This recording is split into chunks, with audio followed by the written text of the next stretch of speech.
Un saludo muy especial para todas las personas que se conectan a este nuevo capítulo de Rugido Podcast.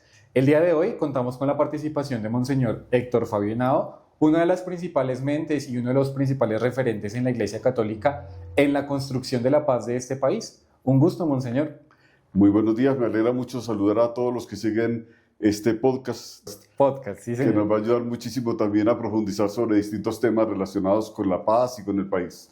Gracias, Monseñor, pues por aceptar la invitación a este pequeño espacio de diálogo. Quisiera, Monseñor, pues antes de comenzar con todo lo que vamos a estar dialogando en este momento, Monseñor, ¿qué hace que un joven de Medellín se preocupe o se interese por trabajar por la paz de Colombia?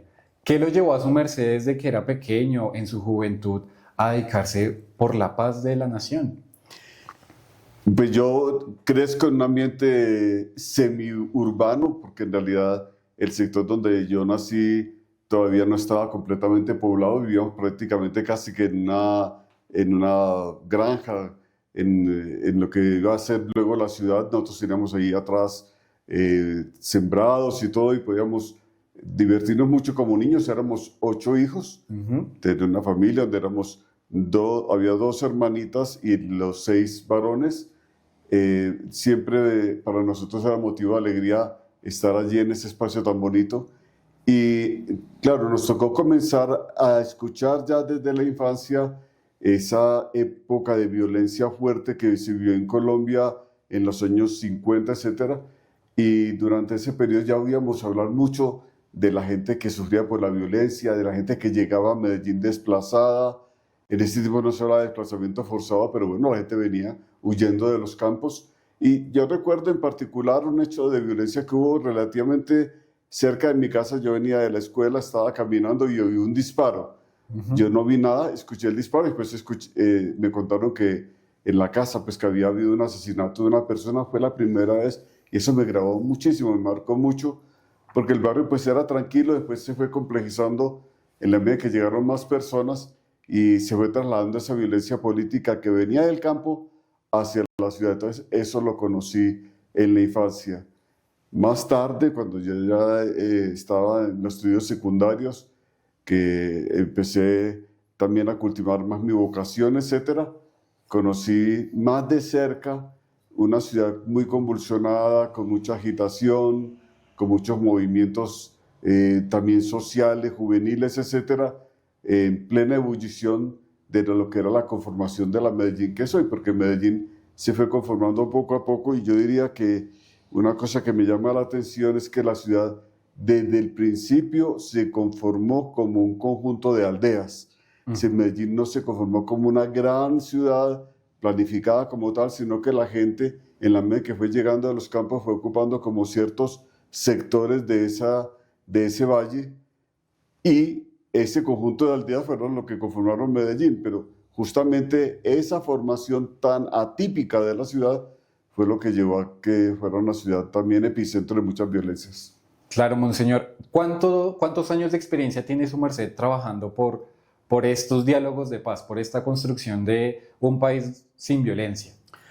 Bueno, realmente yo comencé hace más de 30 años en estos ejercicios, y la primera experiencia que tuve la viví en Medellín, después de que desaparece Pablo Escobar, que eran unas bandas armadas, y esas bandas fueron tomando mucha fuerza en la ciudad y se dieron el nombre de milicias populares. Comenzó a haber muchos enfrentamientos entre la policía y los sectores que habían quedado como herederos de todo ese negocio que había establecido Pablo Escobar, de esas violencias, etcétera. Y ahí hubo asesinatos. Hubo un asesinato en particular de un grupo de jóvenes que estaban en un atrio de una iglesia, de la iglesia Villatina. Sí, señor. Estaban ahí departiendo, llegaron y los asesinaron. La gente después comenzó a decir que eso era responsabilidad de la policía, y la ciudad comenzó como a agitarse mucho, porque había mucha tensión sobre retaliaciones que mataban policías. Luego resultaban muertos jóvenes o personas en barrios, y allí comenzamos a reunirnos con un grupo de instituciones muy interesantes, y luego cada vez más amplio, hasta hacer una mesa de trabajo por la vida súper amplia, y de allí se gestó la primera negociación de paz urbana en Colombia, que fue la negociación con las milicias, que en ese momento se llamaban milicias populares del pueblo y para el pueblo, así se llamaba ese movimiento. Eran los tiempos del presidente Gaviria. Se comenzó a hacer eso también a un nivel nacional. Era una negociación que dependía del gobierno nacional, y era como el momento de búsqueda, pues sabemos todos que era todo eso de la implementación de la Constitución del 91. Sí, era una época muy especial, y por lo tanto había un ambiente propicio pues para buscar soluciones. Monseñor, y aquí tal vez haciéndole una pregunta un poco en confianza. ¿Su merced alguna vez se ha sentido cansado? ¿Ha querido tal vez trabajar en otro ámbito que no sea en estos diálogos, con grupos armados, en construcción de paz? ¿Hay algo que todavía lo motive o lo siga inspirando a precisamente dedicar su vida a esta construcción de la paz del país? Yo no voy a ocultar que sí hay momentos de cansancio, sí hay momentos en que uno siente que realmente la gran pregunta que le hacen a uno muchas personas es ¿hasta cuándo? ¿Y para qué insistes? ¿Para qué continúas? Todo eso también a uno humanamente lo afecta, y uno piensa pues que se pregunta si realmente es el momento de continuar. Y me ha animado siempre una orientación, porque yo en realidad había estudiado, paralelo a la teología, estudié sociología. Sí, señor. Después estudié en Roma ciencias sociales, y yo me orienté mucho por lo social, un ministerio sacerdotal, pero muy volcado hacia la dimensión de la evangelización de lo social, que es una dimensión hermosa, muy grande, llevar el evangelio a las realidades sociales, particularmente aquellas que tienen que ver con la justicia, que tienen que ver con la paz, con la inclusión social, etc. Esa inclinación la tuve siempre. También fui profesor, tanto de la Universidad Pontificia Bolivariana como del Seminario Mayor de Medellín. Llegué a ser jefe de un posgrado. Sí, tuve la oportunidad también, y ese fue otro mundo que me gustó mucho, el de la docencia y el trabajo directo con los jóvenes en el mundo de la universidad. Y claro, un aspecto que me gustó mucho de la vida sacerdotal fueron el ser párroco. Sí, señor. Yo fui párroco en varias ocasiones, y recuerdo una parroquia en particular, la parroquia del Carmelo, en el municipio de Itagüí. Sí, señor. Y allá en el Carmelo tuve mucho contacto con los grupos de jóvenes, etcétera, y ahí me integré muchísimo. Era una clase media, pero muy atravesado todo el ambiente también por temas de violencia, de narcotráfico, etcétera. Conocí mucho la realidad de los jóvenes. Ya en otras parroquias había tenido mucho contacto con jóvenes que habían estado en el mundo de secariato. Entonces eso me dio muchas luces de que había que seguir avanzando, buscando oportunidades para esos jóvenes, buscándole también futuro a ellos. Y Monseñor, ¿su merced era de esos profesores chéveres o más bien de los que nos rajaban cuando uno no, como que no era tan bueno ahí en clase? Realmente los estudiantes me recuerdan cuando encuentro ya todavía sacerdotes ya mayores, que ya están grandes, y recuerdan con mucho afecto esas clases. Hay de todo, uno como profesor pasa Claro. por múltiples circunstancias, y claro que hay gente que se rajaba también. Eso pasa. Pero dar clases me gusta. Dar clases, primero le pone uno en contacto con el mundo joven, está uno siempre en contacto con las nuevas realidades, y lo obliga a uno a estudiar. Sí, claro. El que más aprende es el profesor, estudiando, leyendo, investigando, mirando las notas que pasan los estudiantes. Eso es un mundo muy interesante. Qué bonito, Monseñor. Y bueno, a partir de toda esta experiencia que su merced nos ha contado, sin duda alguna, en los últimos años, pues la violencia en Colombia ha tomado como un poco más de fuerza, ¿cierto? Con los grupos disidencias de las FARC, el ELN, la Segunda Marquetalia. Su merced, ¿cómo ve a Colombia, Monseñor? ¿Ve que ha habido un avance en términos precisamente de la construcción de la paz? ¿Se ha quedado un poco estancada? ¿Qué le puede decir a la juventud que tal vez siente que Colombia no ha avanzado? Colombia ha tenido un desarrollo, en mi criterio, muy importante. Lo que pasa es que, claro, nosotros viviendo aquí, sumergidos en esta realidad, pues a veces no evaluamos todos los cambios que ha tenido el país. Este país, en múltiples aspectos, tanto en el aspecto de desarrollo como tal, ha sido un desarrollo desigual, ciertamente. no incluyente en todos los sectores, pero es una sociedad mucho más desarrollada, con muchas más oportunidades, una sociedad que indudablemente ha abierto sus puertas también al mundo. Hoy tenemos una sociedad más integrada hacia lo global, un mundo cultural muy, digamos, dinámico en Colombia. Tenemos también cambios en la medida en que tenemos otras violencias. Si no hemos podido superar una cadena de ciclos de violencias que hemos tenido, tenemos nuevas violencias, pero no podemos comparar estas de hoy a las que había hace 20, 30 años cuando yo comencé. Claro. Eso ha cambiado enormemente. Estamos ante otras violencias, otros desafíos, pero también otras oportunidades. Y yo diría a los jóvenes, hay que reconocer que esta es una sociedad muy dinámica, que está en cambio y hay que seguir trabajando por ello. Siempre me ha, digamos, golpeado y llamado la atención profundamente la dinámica transformadora que tienen los jóvenes. Cierto, monseñor, y pues su merced mencionaba algo muy importante, no son las mismas violencias de antes, hay una nueva realidad, un nuevo contexto. En esta Colombia actual, moderna, entre comillas, digamos, monseñor, vísperas de estas primeras elecciones ahorita del 31 de mayo, en esta primera vuelta donde hay 14 candidatos por la presidencia del país, sabemos que hay 3 un poco más fuertes que los demás, ¿cómo promover precisamente esta paz electoral que tanto nos ha hablado un poco la Iglesia? Esta idea de este voto consciente. ¿Qué consejo nos puede dar, monseñor, a nosotros los jóvenes y bueno, y en general a la población que tal vez no confían en estos candidatos porque tal vez ven que no hay cambios reales en salud, en educación, en seguridad? ¿Qué consejo darle para dar un voto consciente en la construcción de esta paz electoral?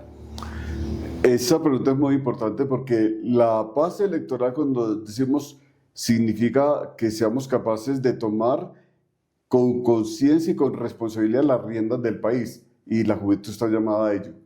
No se elige solamente un mandatario, no se elige solamente un programa, pero se toman decisiones sobre el futuro de una nación. Sí. Y tomar decisiones sobre el futuro de una nación es algo muy de fondo, porque estamos pensando en que eso nos va a afectar en los tiempos que vienen. Entonces la juventud que ahora se está abriendo paso, que está estudiando, que está comenzando a trabajar, pues ahí están los horizontes de por dónde se va a orientar el país y cuál es la manera como podemos también ayudar a buscar alternativas.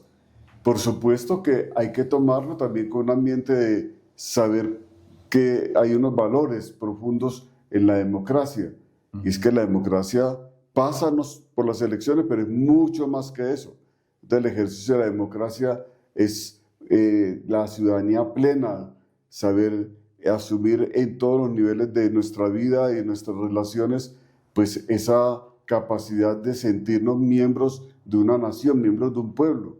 Y ese sentirse miembro de un pueblo, miembro de una nación, no como parte de un conjunto amorfo, sino como parte de una realidad que tiene un proyecto, que tiene un futuro, etcétera, pues es lo que lleva a los jóvenes a participar de manera muy amplia y muy dinámica. Yo les invitaría a participar. Puede que no veamos claramente los proyectos cómo se van a cristalizar, pero la participación va a obligar más y más a que la democracia madure y responda mejor a las necesidades de la juventud. Monseñor, responder a esas necesidades de la juventud también implica que pues uno como joven, pues como su merced lo dice, tome las riendas. Si yo quiero un cambio, pues ¿de qué me sirve a mí delegarle ese cambio a otras personas? Y en mis manos también está poder transformar la realidad social. Somos uno en sociedad, no podemos crecer de manera individual y muchos jóvenes tal vez hemos olvidado esa parte, ¿cierto? De ser un poco más ciudadanos, digámoslo de cierta manera, como aprender a cuidar al otro a pesar de las diferencias, a velar también por estos derechos que todos tenemos. ¿Qué consejos nos puede dar a los jóvenes, monseñor, para que seamos esos agentes también de transformación social que influya también directamente en ser constructores de paz? Desde nuestros trabajos, quienes todavía estén en el colegio, estudiando, en la universidad. ¿Cuáles pueden ser esos consejos que nosotros podemos tomar de su experiencia, monseñor, para aportar a la realidad de nuestra nación en esa transformación social que buscamos? Yo diría como en 3 niveles. Un primer asunto que me atrevería a colocar en la mesa. Es muy difícil dar consejos porque uno siempre siente que más bien es como compartir. Y me parece que una primera cosa es, hay que cuidar el lenguaje y hay que usar un lenguaje que construya puentes. Hay que elaborarse y expresarse y también entrar en contacto a través de un lenguaje que sea capaz de no radicalizarse, que sea capaz de escuchar y de identificar al otro en su dignidad, no verlo como enemigo, sino como alguien que piensa diferente. Eso es una pieza clave en la situación actual del país. Este momento político que estamos viviendo nos exige eso, revisar qué lenguajes estamos usando, de qué manera nos estamos posicionando y cómo vemos a los demás, si los vemos como enemigos o los vemos simplemente como, o realmente como lo que son, seres humanos que tienen posiciones, que piensan distinto de pronto, pero con los cuales podemos dialogar y podemos construir. Es un primer elemento y luego al comienzo, porque parece que es un elemento muy clave. Lo segundo es que creo que debemos entrar en la dinámica de reconocer que en el entorno nuestro cercano hay muchas estructuras de participación en las cuales debemos entrar. Yo diría, hace falta darle más fuerza a los consejos de juventud nacional, distrital, departamental y municipal. Es decir, hay que darle fuerza a los mecanismos de participación y los consejos de juventud tienen ahí un papel. También los consejos que se hacen a nivel de la iglesia, en las parroquias, en las diócesis, etcétera, donde los jóvenes están llamados a ser iglesia joven. Ser iglesia que se convierte en un rostro joven y que es capaz de proyectarse hoy delante de las realidades que existen. Y lo tercero, lo acaba de decir el Papa León XIV en encíclica que se está publicando en este momento, que se llama Magnificat Humanitas, Humanidad Magnífica, en la que el Papa nos dice claramente, hay que tener cuidado con la inteligencia artificial, que la inteligencia artificial no nos esclavice, que la inteligencia artificial no desplace o subyugue la dignidad humana, no dejarnos llevar por todo lo que nos rodea de tecnología. La tecnología sirve en la medida que esté en función del ser humano, no en reemplazo de él. No en reemplazo de él. Monseñor, y para ir como cerrando ya este espacio, mis últimas dos preguntas. Sería precisamente desde esa postura de la Iglesia, ¿cuál es el rol que la Iglesia asume, pues digamos, en este contexto que hemos venido charlando un poco de la construcción social, de la paz, para que los jóvenes realmente podamos como ver al otro como un humano, como un hermano, como una persona, acercarnos al diálogo? A partir del Evangelio, de lo que la Iglesia nos propone, ¿qué puede un joven ver en la Iglesia para ser ese agente de paz y de transformación social? La Iglesia está llamada a ser una verdadera comunidad, es decir, lo que queremos es que el joven encuentre en la Iglesia una comunidad viva, una comunidad donde puede participar, donde puede expresarse, donde puede también desarrollar sus capacidades.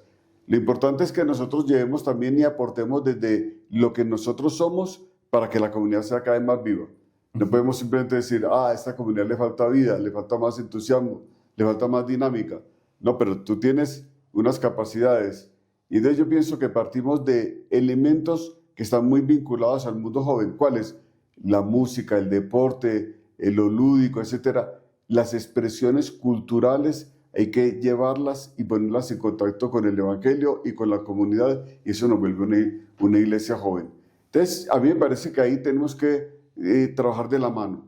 Todos los niveles de la iglesia, pero esa iglesia joven en particular, aportando muchísimo, porque no podemos ver la iglesia allá y los jóvenes acá, no. Hay una iglesia joven. Y entonces somos parte de una iglesia y por lo tanto aquí ella nos abre la puerta y nosotros debemos expresarnos como somos, como jóvenes, y desde ahí transmitir esa imagen, ese rostro, es el rostro de la iglesia joven. El rostro de la iglesia joven, pues una frase que va a marcar mucho este capítulo, Monseñor. Sin el ánimo de que su merced me vaya a entender mal la pregunta, Monseñor, en 20 años no sabemos dónde podemos estar, ¿cierto? Su merced, ¿cómo visualizas a Colombia en 20 años? ¿Cómo sueña Colombia a futuro en este tiempo de transformación donde los jóvenes vamos asumiendo nuevos roles en la política, dentro de la iglesia, esa iglesia joven que su merced precisamente menciona? ¿Cómo sueña Colombia en 20 años, monseñor?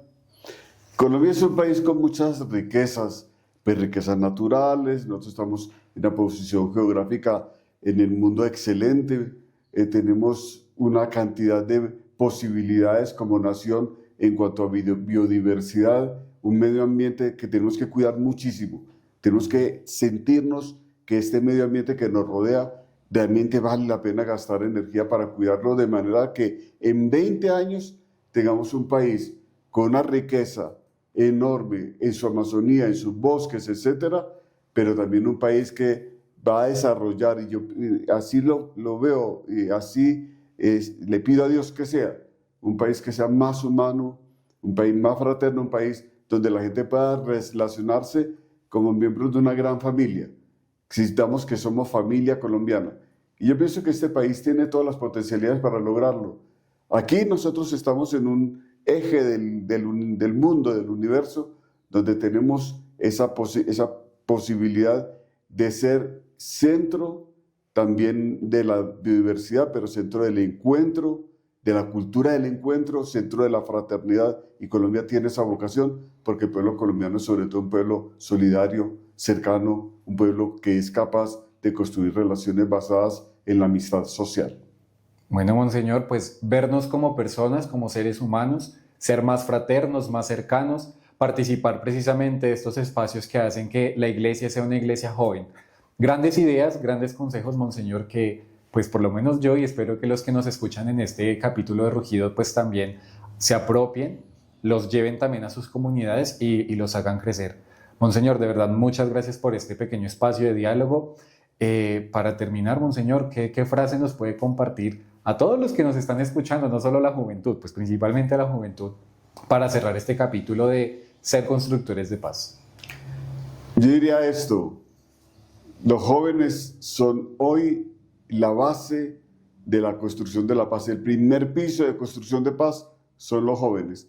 El primer piso de esta nueva sociedad son los jóvenes, los niños, los adolescentes.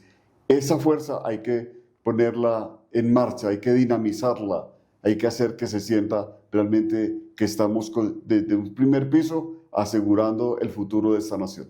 Monseñor, muchas gracias. De Muchas verdad. gracias a ustedes. Que Gracias. estén muy bien a todos. Gracias, hasta luego.